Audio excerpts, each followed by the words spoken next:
MG9 news ఈ నెల 31న ప్రజాగలం పర్యటనకు చంద్రబాబు రూట్ మ్యాప్ ను పరిశీలించిన కర్నూలు పార్లమెంట్ టీడీపీ అభ్యర్థి పంచలింగాల నాగరాజు, ఎమ్మిగనూరు నియోజకవర్గ టీడీపీ అభ్యర్థి బివి జయనాగేశ్వరరెడ్డి, జాతీయ తెలుగుదేశం పార్టీ అధ్యక్షులు నారా చంద్రబాబు నాయుడు ప్రజాగలం పర్యటన కర్నూలు జిల్లా ఎమ్మిగనూరులో ఈ నెల 31న ఖరారైనందుకు కర్నూలు పార్లమెంటు టీడీపీ అభ్యర్థి పంచలింగాల నాగరాజుతో ఎమ్మిగనూరు నియోజకవర్గ టీడీపీ అభ్యర్థి డాక్టర్ బివి జయనాగేశ్వరరెడ్డి కలిసి వెంకటాపురం హెలీప్యాడ్ గ్రౌండ్ నుండి తేరు బజార్ వరకు రూట్ మ్యాప్ ను పరిశీలించారు. ఈ సందర్భంగా వారు మాట్లాడుతూ త్వరలో ఎమ్మిగనూరులో జరుగు నారా చంద్రబాబు నాయుడు ఈ నెల 31న ప్రజాగలం పర్యటనను పెద్ద ఎత్తున ప్రజలు, టీడీపీ శ్రేణులు పాల్గొని విజయవంతం చేయాలని విజ్ఞప్తి చేశారు. MG9 న్యూస్ తో విలేకరి గౌస్.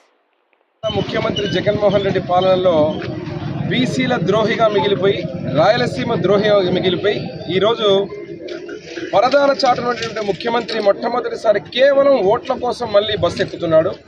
ఆ బస్సు ఎక్కినప్పుడు కూడా ఈరోజు వారికి అర్థమవుతుంది, 5 సంవత్సరాలు రోడ్లు లేక బాధపడినటువంటి ప్రజలు, గుంతలుగా ఎన్నోసార్లు ఎన్నో రకాలుగా ప్రజల ప్రాణాలు కోల్పోయినటువంటి రోడ్ల మీద ఇప్పుడు రేపు బస్సు యాత్ర చేస్తే ఈ పరిపాలనలో ఎన్ని రకాలుగా ఇబ్బందులు ఎదుర్కొన్నారు ప్రజలు అనేది ఇప్పుడు అర్థమవుతుంది.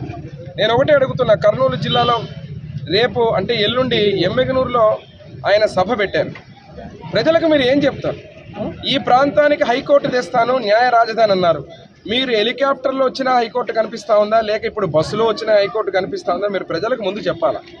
మద్యపాన నిషేధం చేస్తానని చెప్పి రాష్ట్రంలో నేను ఓటు అడిగే ముందు ఏ ఊరిలో కానీ ఏ వార్డులో కానీ మద్యం అనేది కనిపించినప్పుడే నేను ఓటు అడుగుతానని చెప్పిన జగన్మోహన్ రెడ్డి ఈరోజు ఒక్క చుక్క నీళ్లు లేవు కానీ ఎక్కడ కూడా గ్రామాల్లో కానీ అదే రకంగా వార్డులలో కానీ మందు మాత్రం ఏరులే పారుతా ఉంది.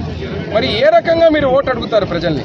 నేను మాట తప్పను మడమ తిప్పను అని చెప్పినటువంటి మీరు చేనేతల కుటుంబం, ఈరోజు చేనేత కుటుంబం మీ సొంత జిల్లాలో బాల సుబ్బారావు అనే వ్యక్తి యొక్క భూమిని కబ్జా చేసి రెవెన్యూ అధికారుల సహాయంతో అదే రకంగా వైకాపా నాయకుల దౌర్జన్యంతో ఈరోజు ఆ కుటుంబం మొత్తం వేధింపబడి ఆత్మహత్య చేసుకొని చనిపోతే ఎవరైనా స్పందించారా?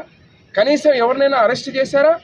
కేవలం బీసీల కోసమే పుట్టామని చెప్పి డ్రామాలాడుతూ బీసీలకు సీట్లు ఇచ్చామని చెప్పి గొంతు నుంచి వచ్చేటువంటి ప్రేమతో ఈరోజు గుండెల్లో ఉండేటువంటి విషయాన్ని మొత్తం చిమ్ముతూ ఈరోజు బీసీల ఆస్తులని, మాన ప్రాణాలని, వారి హక్కుల్ని హరిస్తూ మీరు ఆడుతున్న డ్రామా ప్రజలకు అర్థమైపోయింది. అందుకే రేపు 31వ తేదీ ప్రజాగళం పేరు మీద మా అధినేత నారా చంద్రబాబు నాయుడు గారు ఎమ్మిగనూరు నియోజకవర్గానికి వస్తున్న సందర్భంగా ఈరోజు ఈ మీటింగ్ ఎక్కడ జరపాలనే విధానం మా ఎంపీ అభ్యర్థి గారైనటువంటి నాగరాజు గారు, అదేవిధంగా నేను కూడా స్థల పరిశీలన చేసి ఇక్కడ తేరు బజారులో రానున్న రోజుల్లో చంద్రబాబు గారి యొక్క సభ నిర్వహించాలనుకుంటున్నాం అనే దాన్ని తెలియపరచడానికి రావడం జరిగింది. కానీ ఒకటి చెప్తున్నాం, మీరు 130 సార్లు బటన్ నొక్కినా అని చెప్పే జగన్మోహన్ రెడ్డి గారు, మీరు బడుగు బలహీన వర్గాల ఎస్టీ మైనారిటీల బటన్ నొక్కడం అంటే మీరు పీక నొక్కారు 5 ఏళ్ళు.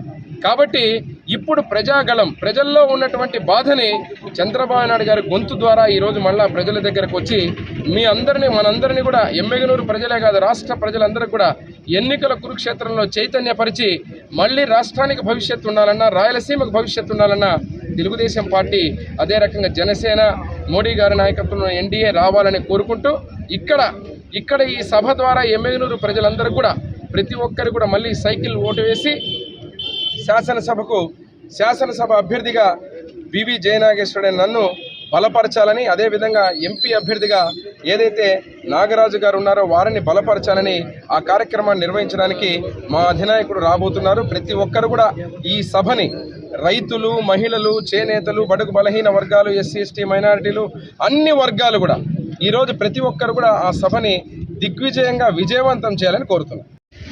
తెలుగుదేశం పార్టీ అధ్యక్షుడైనటువంటి శ్రీ నారా చంద్రబాబు నాయుడు గారు ఎమ్మిగనూరు కాన్స్టిట్యూషన్కి రాబోతున్నారు ప్రజాగలం యాత్రతో. ముఖ్యంగా బీసీలకు ప్రిడిన్ లాంటి పార్టీ ఏదైనా ఉందంటే తెలుగుదేశం పార్టీ. అందులకు నేనే ఒక ప్రత్యక్ష నిదర్శనం. గత 70 సంవత్సరాల అయితే కూడా బీసీలలో ఉపకులమైనటువంటి కురబకులానికి వాస్తవంగా ఏ రోజు చట్టసభలకు పంపించడానికి ఏ పార్టీ కూడా మాకు లేదు. అయినా తెలుగుదేశం పార్టీ మాత్రం గత 40 ఏళ్ల క్రితం ఓసారి 38 ఏళ్ల క్రితం కేవీ నరసప్ప గారికి ఇచ్చారు. ఆ తర్వాత మాకు తెలుగుదేశం పార్టీ మరి మాలాంటి రైతు బిడ్డలైనటువంటి అతి సామాన్య కుటుంబం నుంచి వచ్చినటువంటి నాకు కర్నూలు లోక్సభ స్థానాన్ని కేటాయించారంటే తెలుగుదేశం పార్టీ బీసీల పార్టీ అని చెప్పడానికి ప్రత్యేకంగా నేనే గుర్తించడానికి వైసీపీ వాళ్ళు ఏమాత్రం మాకు ఎక్కడ కూడా న్యాయం జరగలేదు. కాబట్టి బీసీలని అందరినీ గుర్తించి రాజకీయంగా అయితేనేమి సామాజికంగా అయితేనేమి అన్ని రకాల వాళ్ళని పైకి తీసుకుని రావాలంటే మాత్రం ఖచ్చితంగా ఒక తెలుగుదేశం పార్టీకి మాత్రమే సాధ్యము. పెట్టిన పార్టీ కాబట్టి ఈరోజు ఈ జగన్మోహన్ రెడ్డి గారు ఎందుకంటే ఆయన బీసీలకు ఏదో చేశానని చెప్పి సరే ఆయన పార్టీ ఎన్ని సంవత్సరాలు పెట్టి 10 సంవత్సరాలు 10 సంవత్సరాలు మన బీసీలకు ఏం చేశాడు వాస్తవ 10 మనకి ఇచ్చింది లేదు చేసింది లేదు. కుర్చీలు ఎంతో మందిని పుట్టన పెట్టినటువంటి వ్యక్తి ఆయన. బీసీలో ఆ పదవి